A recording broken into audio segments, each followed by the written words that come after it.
Video के part 1 में आपने देखा कि अंजलि, जो कि एक ट्रैवल ब्लॉगर है, वह भी इसी जंगल में फंस गई है जिसमें रिया गई हुई थी और उसे रिया का कैमरा मिला जिसमें अंजलि के लिए भी जंगल ने चेतावनी दी थी।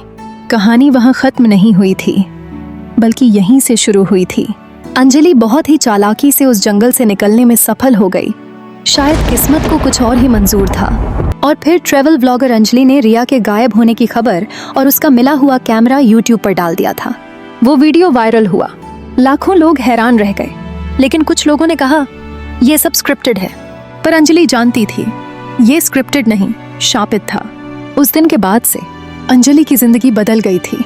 उसे हर रात एक ही सपना आता, वो जंगल, वो हवेली, वो पेड़ और रिया जो अब इंसान नहीं रह गई थी। रिया उसे बुला रही थी। एक दिन अंजलि को एक पैकेट मिला बिना किसी नाम के। उसके अंदर थी एक और डायरी, लेकिन ये रिया की नहीं थी। ये उससे पहले गायब हुई लड़की अनामिका की थी और उसमें लिखा था, जंगल आत्माएं नहीं खाता, वो आत्माएं बनाता है। वो जिन्हें दुनिया भूल जाती है, वो जिन्हें न्याय नहीं मिला। जंगल उन्हें अपने पास बुलाता है और फिर वो बन जाती हैं उसकी रक्षक। अंजलि को अब यकीन हो गया, ये कोई साधारण जंगल नहीं बल्कि उन स्त्रियों की पीड़ा और मृत्यु से जन्मी आत्माओं का गढ़ है। उसने ठान लिया अब ये राज खत्म करना होगा। अंजलि ने दोबारा कदम्ब वन में जाने का फैसला किया, लेकिन इस बार वो अकेली नहीं थी। उसने साथ लाया एक तांत्रिक, एक ड्रोन कैमरा और प्राचीन मंत्रों की किताब। पर जंगल वही था, उतना ही चुप, उतना ही भारी। ड्रोन हवा में उड़ता रहा, पर कुछ किलोमीटर अंदर जाते ही कैमरा ब्लैंक हो गया। और तभी तांत्रिक जोर से चीखा, यहाँ कुछ है, लगता है कोई बहुत पुरानी शक्ति जाग गई है। अंजलि दौड़ पड़ी उसी हवेली की ओर जहाँ रिया गई थी, लेकिन इस बार हवेली पहले से अलग थी। दीवारों पर रिया की तस्वीरें नहीं थी, बल्कि अंजलि की तस्वीरें थीं। वही कपड़े, वही हाव भाव जो आज सुबह उसने पहने थे। उसे एहसास हुआ जंगल ने उसकी उपस्थिति पहले ही जान ली थी। तभी हवेली की जमीन फटी और अंजलि नीचे गिर गई। एक विशाल गुफा में वहां था एक बड़ा गोल चक्र जिसके चारों कोनों पर बैठी थीं 4 आत्माएं। स्मिता, एक दलित लड़की जिसे गांव के ठाकुरों ने मार डाला था। नीलम, एक नवविवाहिता जिसे ससुराल में दहेज के लिए जला दिया गया था। अनामिका, एक रेप विक्टिम जिसे समाज ने बिना इंसाफ के भुला दिया। और रिया, जिसे सिर्फ इसलिए निगल लिया गया क्योंकि वो सवाल पूछती थी। इन सभी की आंखें जल रही थीं, लेकिन चेहरों पर शांति थी।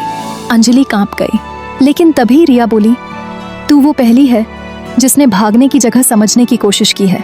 अंजलि बोली, तुम सबको मोक्ष चाहिए ना, मैं तुम्हें मुक्ति दिलाऊंगी।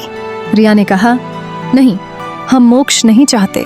हम चाहते हैं कि कोई हमारी कहानी सुने, कोई हमारी पीड़ा को पहचान दे, क्योंकि जब तक हमारी कहानी नहीं सुनी जाएगी ये जंगल यूं ही आत्माएं बनाता रहेगा।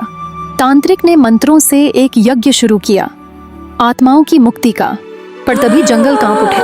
रिया चिल्लाई, बंद करो, ये जंगल अब तुझसे नहीं अंजलि से बात करेगा। और तब पहली बार जंगल ने खुद को प्रकट किया। हर पेड़, हर छाया, हर चिड़िया एकजुट होकर एक आकार में बदल गए, एक स्त्री का आकार।